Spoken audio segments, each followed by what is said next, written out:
앉기도 전에 그는 이별을 통보했다. 카페는 북적였고 천장 스피커에서는 부드러운 재즈가 흐르고 있었으며 에스프레소와 값비싼 디저트의 향이 공기 속에 짙게 배어 있었다. 나는 테이블 쪽으로 두 걸음도 채 다가가지 못했는데 지우는 손도 대지 않은 카푸치노 잔 위로 고개를 들고 말했다. 우리 얘기 좀 해야 해. 그 순간 속이 철렁 내려앉았다. 그의 목소리는 평평했고 마치 연습이라도 한 듯 담담했다. 나는 그대로 앉았다. 손바닥은 이미 축축하게 젖어 있었다. 무슨 일이야? 억지로 미소를 지으며 물었다. 혹시 케이터링 문제 때문이야? 그는 대답하지 않았다. 대신 코트 주머니에서 작은 벨벳 상자를 꺼내 테이블 위에 올려놨다. 나에게 주기 위한 것이 아니라 다시 가져가기 위한 몸짓이었다. 나 너랑 결혼 못하겠어. 그는 그렇게 말했다. 7마디 말이 나를 도려냈다. 외과에서 쥐었던 어떤 메스보다도 날카롭게. 뭐라고? 나는 속삭였다. 그는 의자 등받이에 등을 기대며 마치 진실을 말한 안도감에 몸이 풀린 듯한 표정이었다. 내 잘못이 아니야. 그냥 우리 방향이 다르다는 걸 알게 됐어. 나 중요한 사람들과 연결됐거든. 강서희 씨랑은 전엔 보지 못한 방식으로 통했어. 강서희, 서부 지역 IT 스타트업의 절반을 소유한 벤처 자본가 강규진 회장의 딸. 심장이 뛰기 시작했다. 그 여자 때문에 나 떠나는 거야? 그런 건 아니야. 그는 그렇게 말했지만 분명 그런 일이었다. 이게 우리 둘 다를 위한 길이야. 넌 더 단순한 사람을 만나는 게 나을 거야. 나는 아무 말도 못하고 그를 바라봤다. 충격과 침묵 속에서. 결혼식까지 16날 남았는데 그는 어떻게 이렇게 깨끗하게 나를 지울 수 있었을까? 그리고 그가 덧붙였다. 마치 아직 덜 상처 준 것이라도 된다는 듯. 그리고 그 반지, 우리 할머니께 물려받은 거야. 가족에게서 벗어나면 안 돼. 손이 떨렸지만 나는 반지를 조용히 빼어들었다. 그리고 테이블 위에 살며시 내려놓았다. 솔직하게 말해줘서 고마워요. 그렇게 말한 뒤 나는 일어섰다. 유리문을 지나고 디저트를 나눠 먹던 연인들 옆을 지나고 무슨 일이 있었는지 궁금해하던 시선을 지나쳐 곧장 걸어 나왔다. 엘름가에 들어서는 순간 비로소 눈물이 흘렀다. 나는 우리가 함께 살던 아파트로 돌아가지 않았다. 반쯤 쌓여있던 이삿짐, 옷장 속 웨딩드레스, 그 고요함을 감당할 자신이 없었다. 하지만 도착했을 때는 이미 끝나 있었다. 내 물건들은 문가에 정리된 캐리어 안에 담겨 있었다. 의류, 책, 세면 도구, 항목별로 정리된 상태였다. 마치 보낸 사람에게 반송되는 수화물처럼.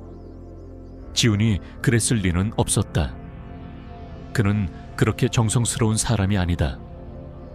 그건 그의 어머니 소행이 분명했다. 나는 그 캐리어 옆 바닥에 앉았다. 얼마나 오래 그 자리에 있었는지 모르겠다.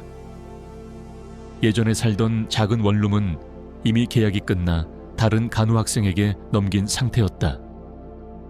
결혼 준비에 모든 저축을 쏟아부었고 통장장에는 $100도 남지 않았다. 월급날까지는 아직 일주일이나 남았다. 그때 나는 한 년 넘게 하지 않았던 일을 했다. 내 위탁엄마 장명자 선생님에게 전화를 걸었다. 3번째 벨이 울린 뒤 그녀는 전처럼 따뜻하고 단단한 목소리로 전화를 받았다. 은비야, 어디 갔었니? 지난주에 봤던 구두 얘기 좀 하려고 하던 참이었는데. 나는 아무 말도 못했다. 대신 숨을 삼키며 흐느꼈다. 그것이면 충분했다. 1시간 뒤 나는 그녀의 바랜 격자문의 소파 위에서 페퍼민트 차를 들고 웅크려 있었고 그녀는 조용히 내 머리를 쓰다듬고 있었다. 마치 내가 10살이었을 때처럼, 또 한 번의 위탁가정에서 쫓겨난 그 시절처럼. 장명자는 아무것도 묻지 않았다. 대신 두꺼운 니트 담요를 내 다리 위에 덮어주며 말했다. 얼마든지 있어. 알겠지? 공간은 충분하고 넌 아무 증명도 할 필요 없어. 그날 밤 나는 잠들지 못했다. 거실의 오래된 접이식 침대 위에서 천장을 보며 누웠다. 지훈과의 대화를 수백 번 되새기며 그의 차가운 말투, 주저함 없는 태도. 그가 정말 날 사랑한 적이 있었던 걸까? 아니면 그냥 누군가 강서희 같은 이름을 가진 여자가 나타날 때까지의 임시였을까? 해가 떠오를 무렵 그 아픔은 조금 가라앉았지만 다른 것으로 변해 있었다. 수치심. 나는 새로운 삶, 새로운 장으로 들어갈 예정이었고 나만의 가족을 만들려 했었다. 그런데 다시 제자리로 돌아와 있었다. 28, 상처받고 집도 없고 굴욕감에 찌든 채 정고가 되어 나는 샤워를 하고 옷을 입고 아무 일도 없었던 듯 병원으로 출근했다. 간호사들이 웃으며 인사했고 몇몇은 결혼 준비에 대해 물었다. 나는 웃으며 고개를 끄덕였다. 연기했다. 진실을 말하는 건 다시 나를 찢어놓을 것 같았다. 하지만 환자 배정을 확인하며 유니폼을 입는 그 순간 나는 한 가지를 확실히 알 수 있었다. 여기 이 도시엔 오래 머물 수 없다. 이 기억들과 함께 할 수 없다. 지훈과 강서희가 샴페인을 들고 그들의 맞춰진 미래를 축하하는 바로 그 주 경계 너머에서 나는 갈 곳도 없고 잃을 것도 없었다. 사흘이 흘렀다. 느리고 고통스러운 사흘. 병동을 돌며 루틴처럼 움직이는 동안 나는 속이 천천히 무너져 내리는 것을 느꼈다. 누군가 결혼 준비는 잘 되어가냐고 물으면 나는 웃었다. 일정이 미뤄졌다고 했다. 지훈에게 갑자기 출장이 생겼다고도 했다. 괜찮다고, 나는 괜찮다고 너무 많은 말을 했지만 그중 어떤 것도 진심은 아니었다. 셋째 날, 나는 병실 8번 환자의 링거를 체크하고 있었고 그때 병동 책임 간호사 박나현이 문틈으로 얼굴을 내밀었다. 그녀는 무뚝뚝하고 현실적인 사람이었다. 아직도 여기서 탈출할 기적 같은 방법 찾고 있지? 나는 눈을 깜빡였다. 네? 그녀가 복도로 나를 불러냈고 목소리를 낮췄다. 신경과에 있었던 정연이 기억나? 한 달 전에 고용 간병인 자리 갔던 애. 입주형. 페이도 세. 근데 지난주에 그만뒀대. 환자 때문에 못 버티겠다고. 나는 미간을 찌푸렸다. 어떤 환자요? 라현은 눈썹을 치켜세웠다. 어느 부잣집 테크 재벌이래. 전신마비. 사이프러스 힐에 있는 그 누가 짓나 싶은 대저택 안에서 산대. 근데 성격이 진짜 악명 높다더라. 나는 코웃음을 쳤다. 그게 왜 좋아 보이죠? 우리가 여기서 버는 돈의 3배를 줘. 방도 딸려 있고 식사도 포함.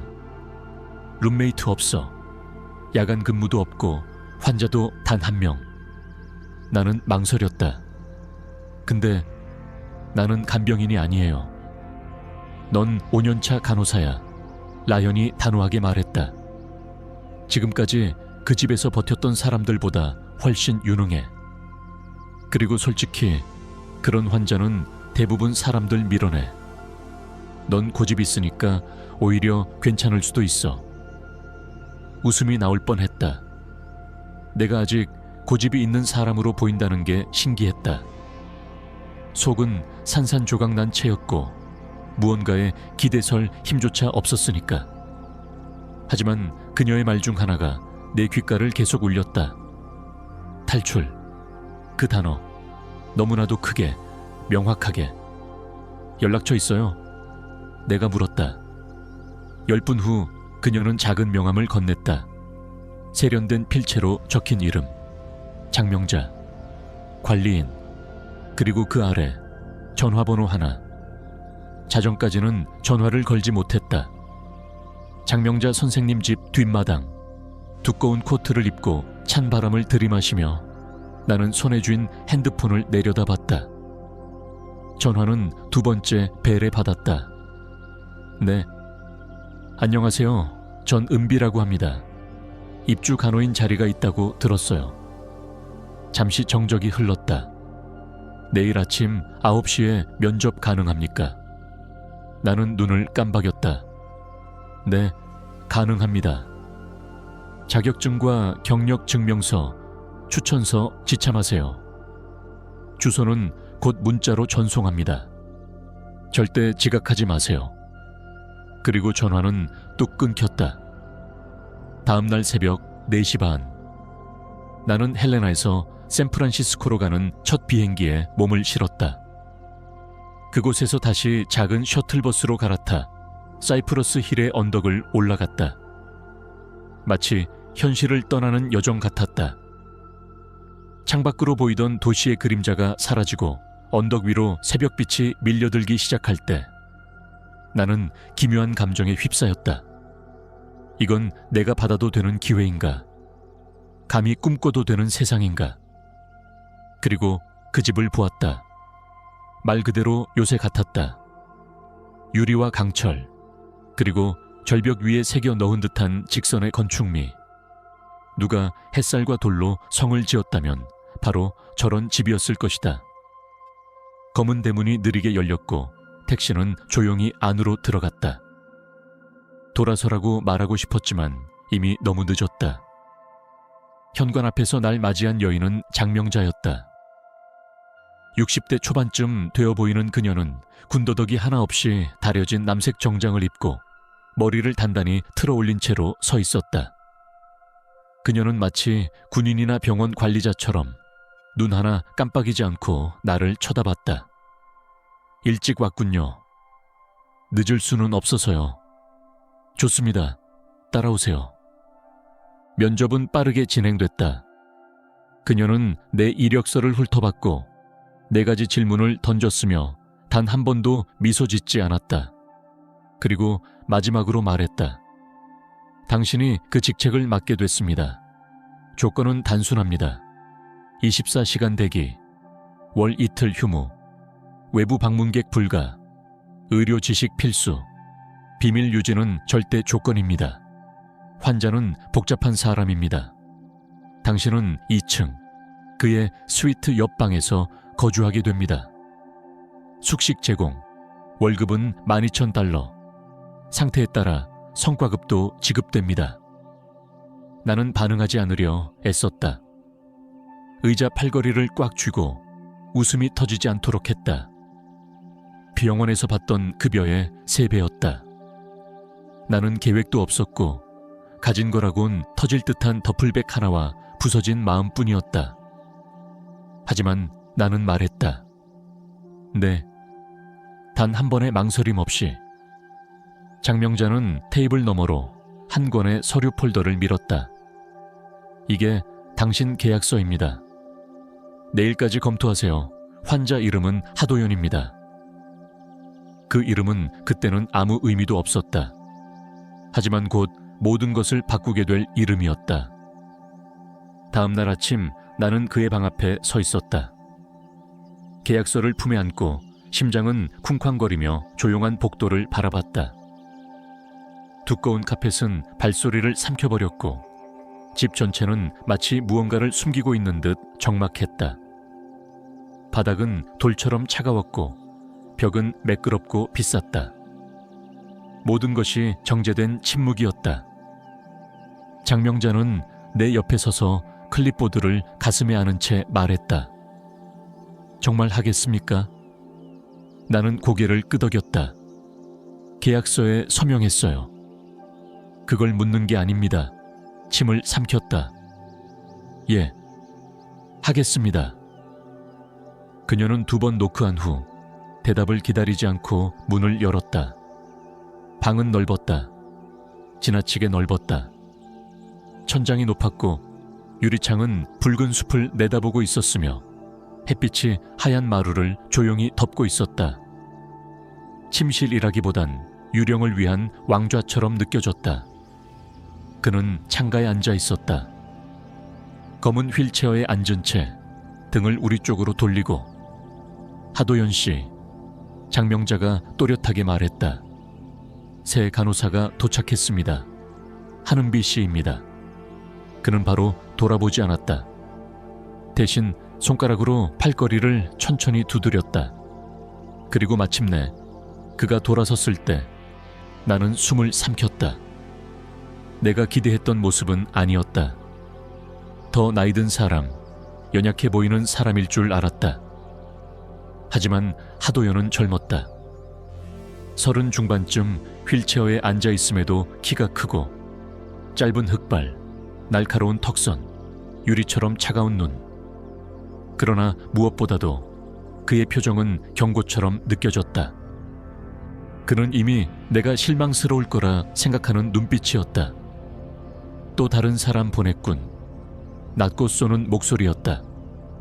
말을 꺼내기도 전에 그는 덧붙였다. 이번엔 며칠 예상이야? 장의사? 일주일? 열흘? 장명자는 대답하지 않았다.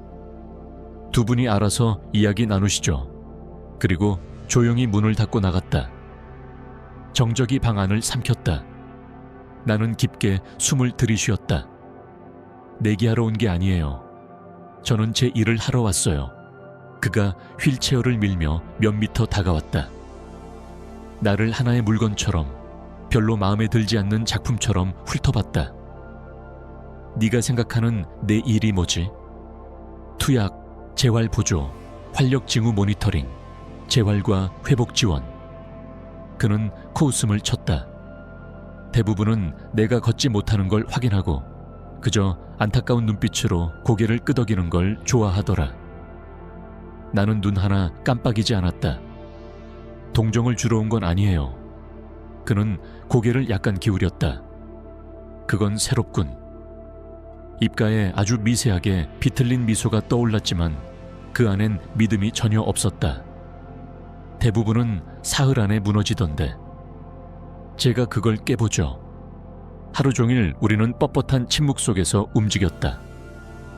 나는 약을 확인했고 그의 재활 계획을 검토했고 꼼꼼히 노트를 정리했다. 하도연은 끊임없이 쏘아붙였다. 조롱했고 시험했고 밀어붙였다. 하지만 나는 반응하지 않았다. 나는 의수를 단 군인들, 주사 한 번에 비명을 지르는 청소년들, 몰핀에 젖어 흐느끼는 엄마들을 상대해본 사람이다. 하도연 같은 사람, 나를 겁주지는 못했다. 그날 저녁 그의 방을 정리하고 있을 때 그는 갑자기 말을 꺼냈다. 넌 기대했던 것과 다르군. 나는 서랍을 닫으며 고개를 들었다. 그래요? 사고에 대해 묻지 않았잖아. 알려주고 싶으면 말할 거라고 생각했어요. 잠시 침묵, 예상치 못한 반응이었는지 그는 시선을 돌렸다. 스키 여행이었어, 혼자. 능선에서 균형을 잃었고 정신을 차리니 헬기 아니었지. 그 이후로 혼자 서본 적 없어. 나는 천천히 고개를 끄덕였다. 말해줘서 고마워요. 그는 내 눈을 뚫어지게 바라보았다. 왜 이 일을 한 거야? 돈 때문은 아니라고 했지. 이 일이 필요했어요. 정확히는 이 일. 왜 하필 이 일? 나는 그와 눈을 마주쳤다. 누군가에게 버려졌던 경험이 있거든요. 거짓말로 상처받은 적도 있고요.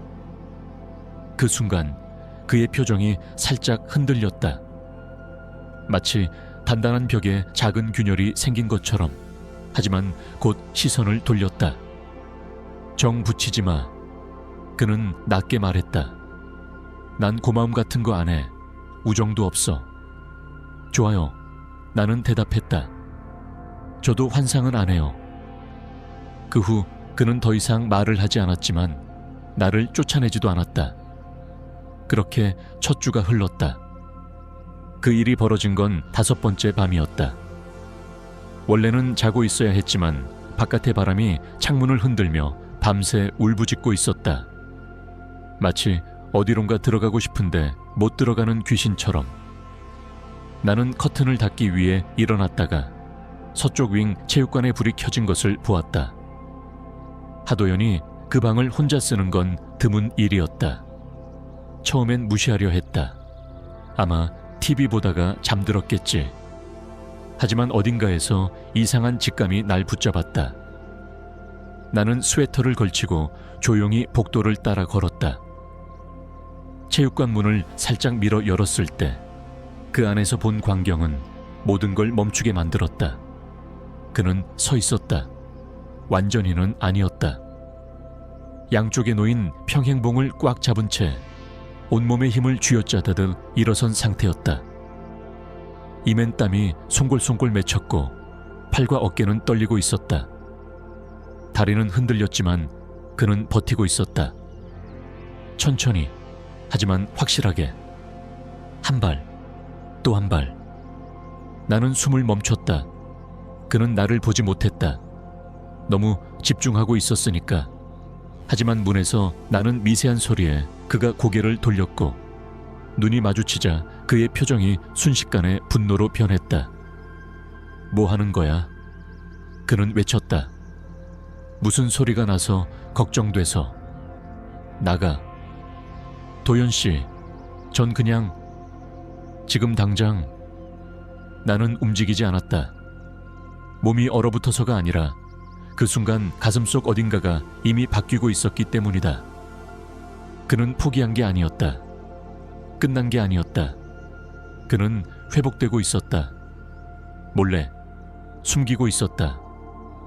왜 이걸 숨겨요? 나는 조용히 물었다. 그의 손이 하얗게 질릴 만큼 봉을 움켜쥐었다. 사람들이 회복을 보기 시작하면 기적을 기대해. 하지만 회복은 그런 게 아니야. 그는 씁쓸하게 웃었다. 실망은 그렇게 시작되지. 그래서 그냥 포기한 척 하겠다고요. 아무것도 남지 않은 사람인 척하면서. 그의 턱선이 굳어졌다. 넌 몰라. 나는 조심스럽게 다가갔다. 마치 상처 입은 짐승에게 다가가는 것처럼. 어쩌면 알아요. 그의 눈이 내 눈을 붙잡았다. 분노와 혼란이 얽힌 시선. 그 누구에게도 말하지 않을게요. 비밀은 지킬게요. 하지만 제가 진심으로 돕게 해줘요. 혼자 하지 않아도 돼요. 왜? 그는 마치 나를 뚫어보듯 물었다. 왜 신경 써? 나는 침을 삼켰다. 미래를 잃고도 마치 괜찮은 척 살아야 했던 기분을 아니까. 한동안 그는 아무 말 없이 숨만 거칠게 쉬었다. 결국 그는 힘겹게 다시 휠체어에 앉았다. 숨이 가빠져 있었지만 침묵 속에서 말했다. 좋아. 내 심장이 튀듯 뛰었다. 하지만 조건이 있어. 그가 말했다. 이건 둘만의 비밀이야. 아무도 몰라야 해. 알겠어요. 내가 그만하자고 하면 그만하는 거고 하자고 하면 도와. 그것뿐이야. 약속해요. 그는 잠시 나를 바라보다가 고개를 끄덕였다. 넌 다른 애들이랑은 다르네. 나는 어깨를 으쓱했다. 그렇게 보이려고 하는 건 아니에요. 다음 날 아침부터 우리는 세션을 시작했다. 이른 새벽 장 이사가 일어나기도 전, 주방 바닥에 햇살이 퍼지기 전 그 시간. 그의 걸음은 고통 그 자체였다. 마치 중력을 적으로 두고 싸우는 전사처럼. 하지만 그는 해냈다. 그리고 나는 옆에 있었다. 박수치지도 눈물 흘리지도 않았다. 그저 단단히 옆에서 세계가 무너지지 않도록 지지할 뿐이었다. 그날은 목소리로 시작되었다. 약 정리함을 정리하던 중 낯선 남성의 목소리가 들려왔다. 낮고 자신감 넘치고 지나치게 매끄러운 어조. 도연 씨의 목소리는 아니었다. 다른 직원도 아니었다. 나는 호기심에 조심스럽게 복도를 따라 걸었고 그 목소리는 서쪽 응접실에서 흘러나오고 있었다. 거기 가죽 소파에 여유롭게 기대 앉아있던 한 남자가 있었다. 40 초반쯤 되어 보였고 손목시계는 아침 햇살 아래 번쩍였으며 손엔 주스 같지 않은 무언가가 담긴 잔이 들려 있었다. 도연아, 얼굴이 말이 아니네. 그는 웃으며 말했다. 도연 씨는 마주 앉아 억지로 지은 듯한 미소를 지었다. 반갑다, 민성. 그렇게 나는 그를 처음 보았다. 강민성, 하도연의 오랜 사업 파트너이자 도연 씨가 사고로 쓰러진 이후 하일렉서스 테크놀로지를 대리 운영해온 인물. 장명자 이사에 따르면 실질적으로 회사를 책임지고 있는 사람이라 했다. 하지만 나는 그를 보는 순간 뭔가 꺼림칙했다. 그의 말투도 태도도 그리고 나를 바라보는 눈빛도. 그는 내 쪽을 슬쩍 훑어보며 물었다. 이번이 새 얼굴인가? 하는비입니다. 나는 차분히 대답하며 차 트레이를 내려놓았다. 이전 셋보다는 나은가 보지. 민성이 농담처럼 말하며 술잔을 기울였다. 그녀는 당신 상대하러 온 사람이 아니야. 도연 씨가 단호하게 말했다. 그녀는 내 간호사야. 그 이후 대화는 사업 이야기로 흘러갔다. 인수합병, 투자자 긴장감, 정부 계약. 나는 최대한 조용히 움직였다. 존재를 지우듯. 하지만 그 순간 단 하나의 단어가 내 몸을 얼어붙게 했다. 랑리. 민성이 몸을 앞으로 기울이며 목소리를 낮췄다. 라라는 말하길 아버지가 자금 투입 준비 끝났대. 단지 지붕원만 쉘 회사로 넘기면 돼. 랑리 캐피탈이 흡수하게 될 거고 테크위원회의 손도 있으니까 바로 진입 가능하지. 도연 씨는 대답하지 않았다. 창밖을 바라보며 손을 꽉 움켜쥐고 있었다. 서류는 내가 다 준비했어. 민성은 계속 말했다. 네 사인만 남았어. 그게 끝이야. 나중에 볼게. 도연 씨는 짧게 대답했다. 몇 주째 그 말만 하잖아. 기회는 오래 안 가. 그들은 더 말했지만 나는 듣지 못했다. 이미 정신은 혼란 속으로 빠지고 있었다. 나는 조용히 응접실을 빠져나왔다. 랑리, 설아. 그리고 그 순간 모든 조각이 맞춰졌다. 랑리 캐피탈, 설아. 도연 씨의 지분을 넘기려는 시도. 그게 단순한 투자 유치가 아니었다. 권한 박탈이었다. 그리고 설아가 여기에 있다면 그 언니인 강서희도 가까이에 있을 터였다. 가슴이 조여왔다. 내가 당한 일이 이와 연결된 걸까? 그냥 우연한 피해자가 아니라 의도적으로 선택된 사람? 혹시 아무도 의심하지 않을 여자를 고른 걸까? 그날 밤 참을 수 없었다. 스트레칭 도중 나는 조용히 말을 꺼냈다. 오늘 들은 얘기 중 회사와 관련된 게 있어요. 그는 눈을 돌리지 않았다. 말해봐. 나는 모든 걸 그대로 전달했다. 이름, 문장, 억양, 뉘앙스까지.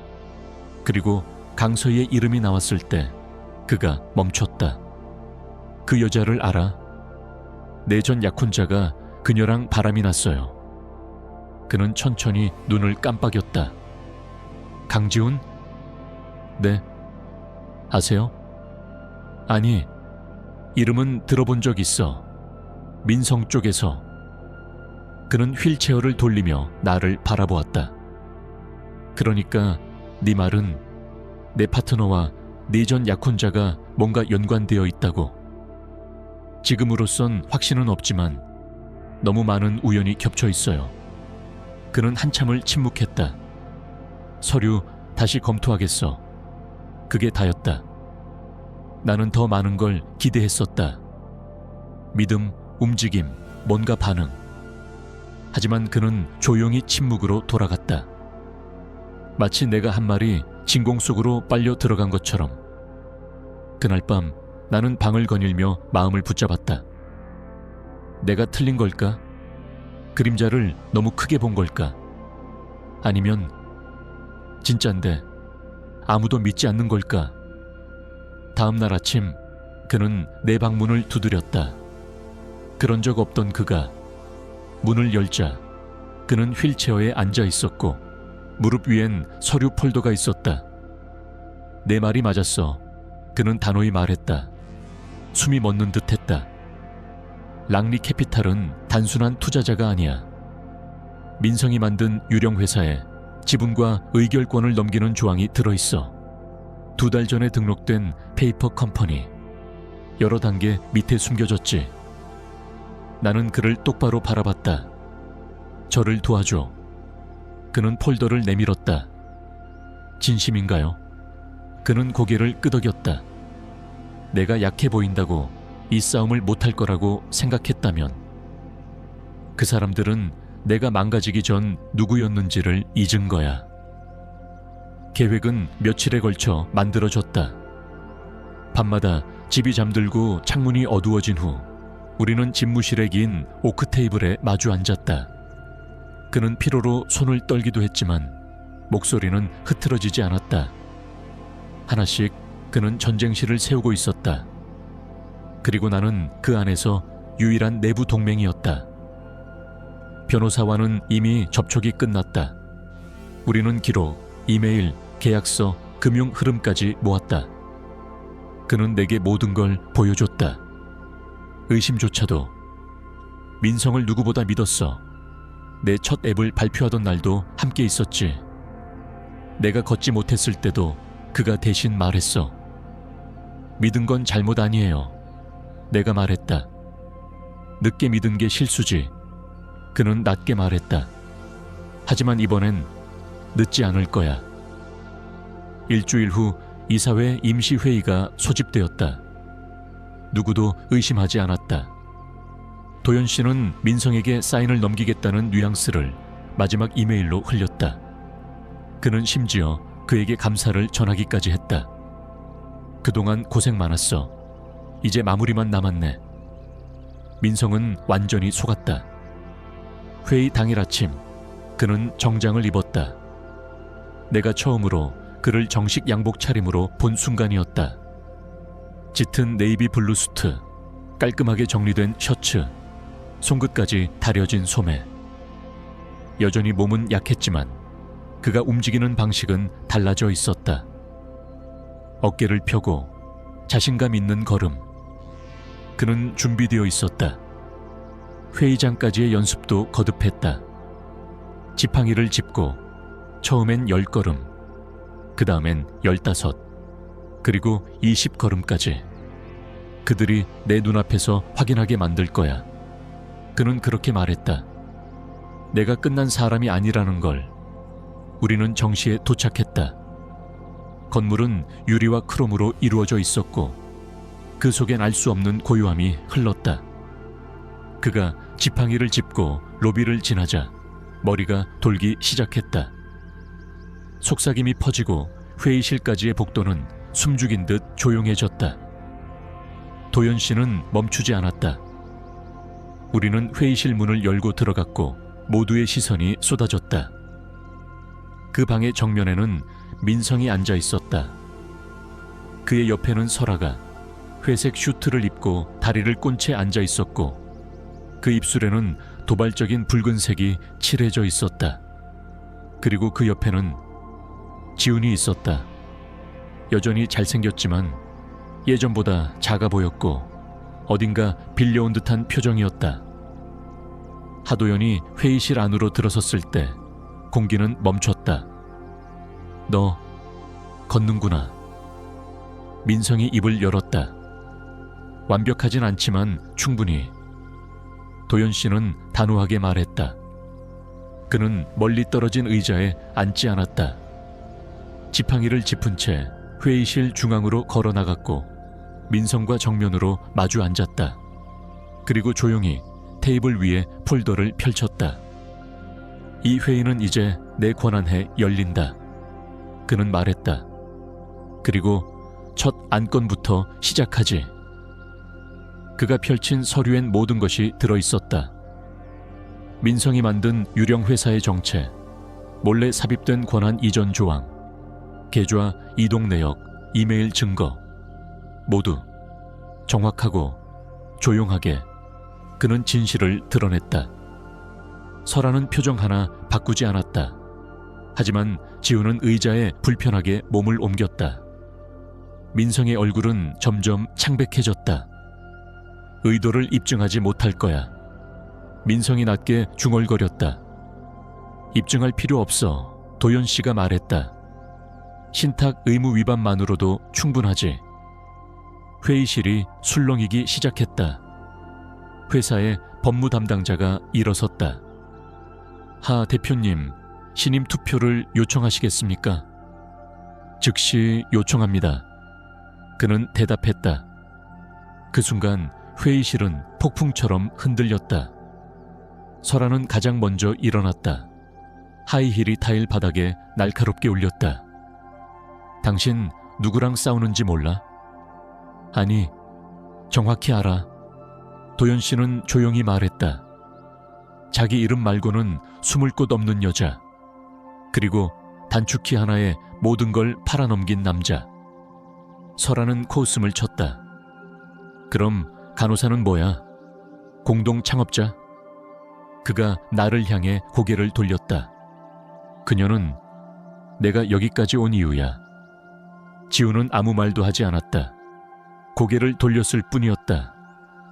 표결이 이뤄졌다. 결과는 만장일치였다. 민성은 해임되었고 계약은 무효화되었다. 회사의 통제권은 원래 주인에게 돌아갔다. 사람들이 하나둘 회의실을 떠났고 우리 둘만 남았다. 도연 씨는 지팡이에 의지한 채 숨을 고르고 있었지만 눈빛은 빛나고 있었다. 해냈어요. 나는 속삭였다. 아니, 그가 말했다. 우리 둘이 해낸 거지. 그리고 그가 웃었다. 처음으로, 진심으로, 넓고 따뜻하고 가득 찬 미소였다. 그 순간 나는 비로소 깨달았다. 오늘 이 방에서 다시 일어난 사람은 그만이 아니었다. 나도 그랬다. 몇 주가 흘렀다. 저택은 더 이상 무덤 같지 않았다. 창문은 더 자주 열렸고 햇살은 복도마다 흘러들었으며 한때 말라 비틀어졌던 정원도 다시 숨을 쉬기 시작했다. 하도연은 여전히 힘든 날이 있었지만 예전처럼 고통 뒤에 따라오던 쓰디쓴 냉소는 점점 사라지고 있었다. 그리고 나 역시 조금씩 벗어나고 있었다. 결혼식이 취소된 것에 대해 더 이상 슬퍼하지 않았다. 잃어버릴 뻔했던 성을 내려놓았다.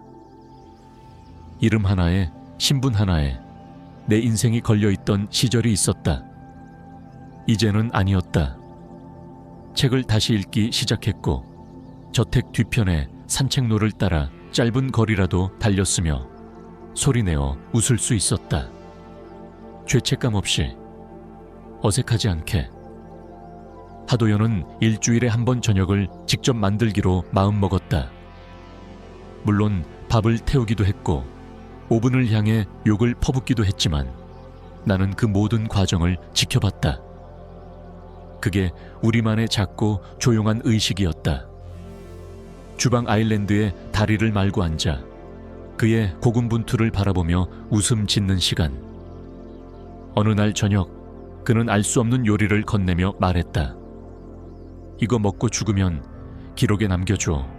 나는 최선을 다했다고. 그럼 회사는 제게 오겠네요. 나는 무심하게 받아쳤다. 그가 멈칫했다. 사실 아니다. 나는 고개를 들었다. 신탁으로 넘겼어. 네가 포함된 신탁. 나는 눈을 깜빡였다. 뭐라고요? 회사를 주는 건 아니야. 그는 부드럽게 말했다.